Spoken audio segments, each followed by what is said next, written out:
I got good callers. Let's see. Here's a good one out of Mississippi. Stefan, welcome to the program. Yes, Dr. Savage, my question is, with all your PhDs and master's degrees in herbology, how did you get started in radio?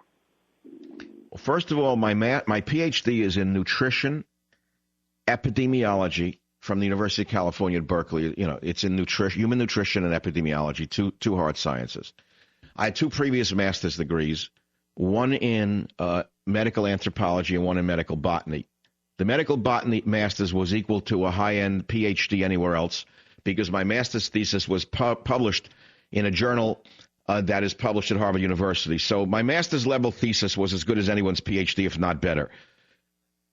How did I go from all of that to talk radio is the question? Yes, sir. Oh, it's such a long story. It's worthy of an autobiography. I'll have to summarize it in some regard. I'll make it as short as I can. I don't want to bore anybody. Let us say because I was a white male, I was denied access to the universities, which is really what I wanted at the time, because I would have been a great scholar.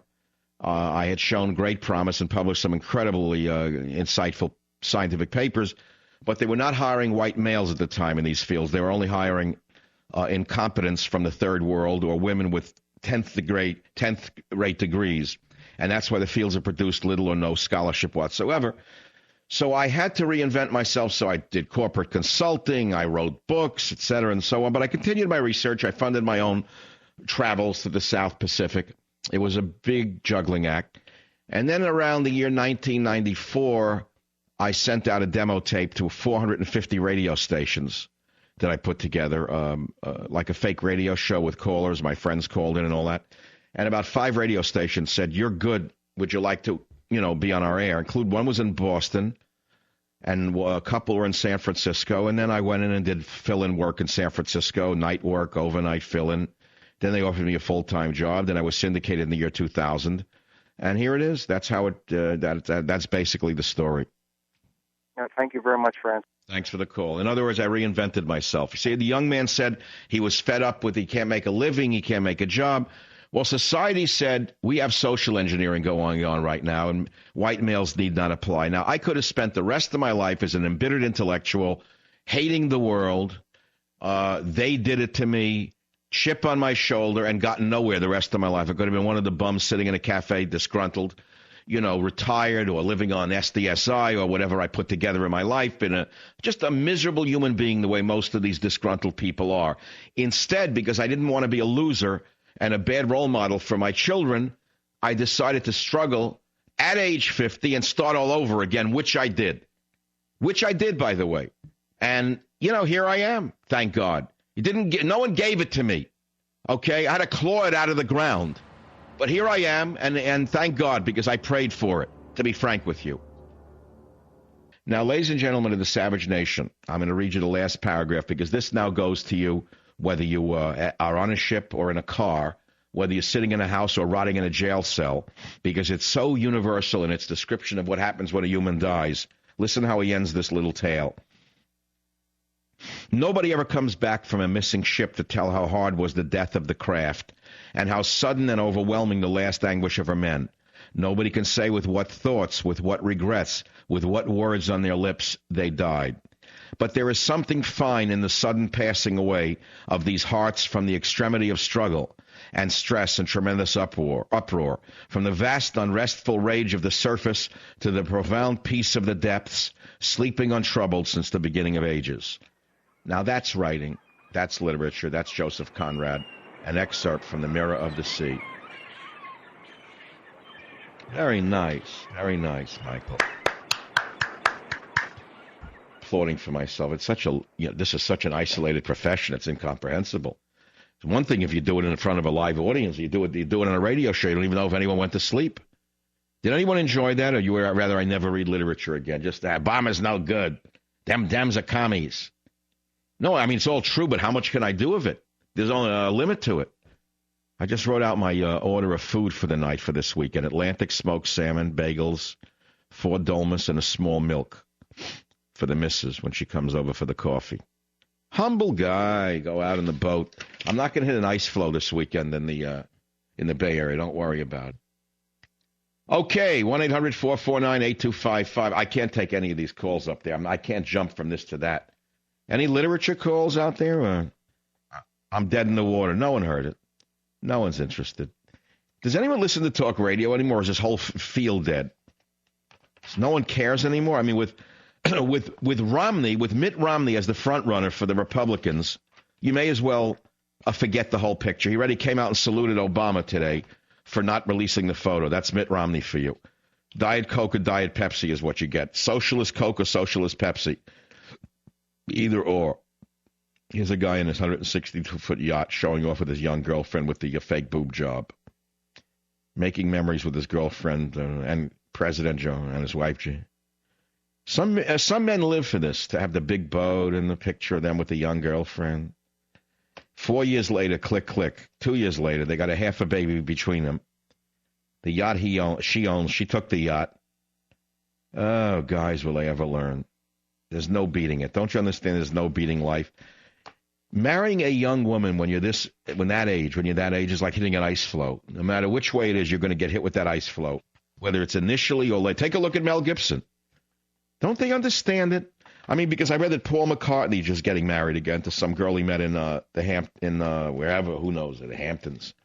And he made an interesting statement, McCartney. He said, I like being in love. Well, that's very nice. I mean, the last one he just got rid of with the one leg sure was a nice love story, wasn't it?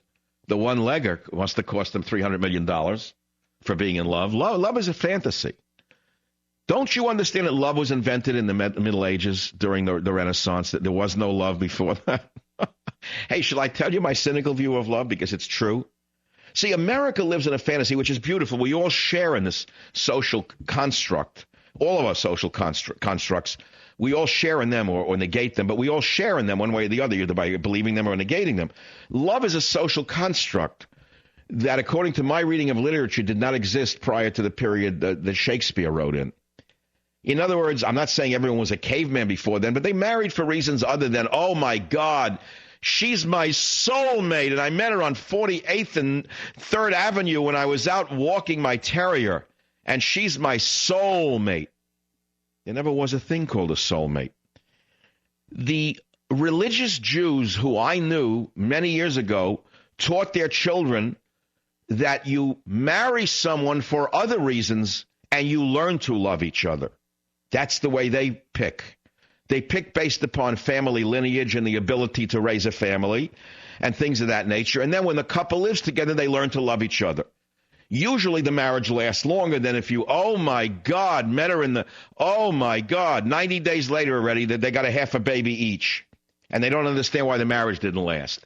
Because what you did was you married a fantasy. Nobody can live up to a fantasy. It was like based upon what you ate that day and like the alignment of the planets. So, see, the whole concept has to be changed. And I think we're going to go into arranged marriages very soon in America. All over again. Now, no, I'm pretty sure we're going to head there. I have a whole other theory about social behavior that's coming, that's emerging in my head, which is that we're living through one of the most libertine ages in American history where everybody's doing it like bees and like bugs. Bees and bugs. Human beings are now mating in the Western world like bees and bugs. So for whatever it is, without negating it, they are. That's why the white people are no longer having babies by and large. And such, and why the entire population is dying out other than immigrants who are having children. So what's going to happen, and I don't know when, how many years, my suspicion is that there's going to be an emerging generation that is the opposite of this lascivious, do-it-in-the-road type of generation. And I think we're going to go back to an almost Victorian sensibility with regard to sexuality. That's what I think is going to happen in this country. I don't mean tomorrow. I mean, I'll be laughed out of the theater if I said it was going to happen in the next few years. It's not happening in the next few years, but it is going to happen in this country. There's going to be a movement away from the why not do it in the road mentality. Now, if you care to comment on it, I'm not the right guy to call. Take it up with your priest or your psychiatrist. I got nothing more to say on it. I just felt like sharing after reading Joseph Conrad. Because of all that beautiful writing by Conrad, I want to go back to one line in there that struck me worthy of reading to you on the air and taking up your valuable time. And he's talking about nobody ever comes back from a missing ship, okay? Now listen to this, the last anguish of her men. Nobody can say with what thoughts, with what regrets, with what words on their lips they died. And I said to myself, boy, is that universal. Because that talks to all of us. So when I went to high school, for example, if they taught us Joseph Conrad, who we read, by the way, in Jamaica High School, the teacher explained to us why he was considered one of the great writers of the 20th century. It's because he could write a novel that was a good story, and within the story there were universal truths, the truths that people could relate to, whether they were at sea or not at sea. Nobody can say with what thoughts, with what regrets, and with what words on the lips they died. Isn't that true for you? Doesn't that also speak to you? You think you're not going to die that way? You think you're not, or I'm not going to die in the same exact way, with thoughts and regrets and words on my lips as I die? We're all going to die with unfulfilled promise and unrequited dreams. And again, this goes to a social point I was trying to make on this show.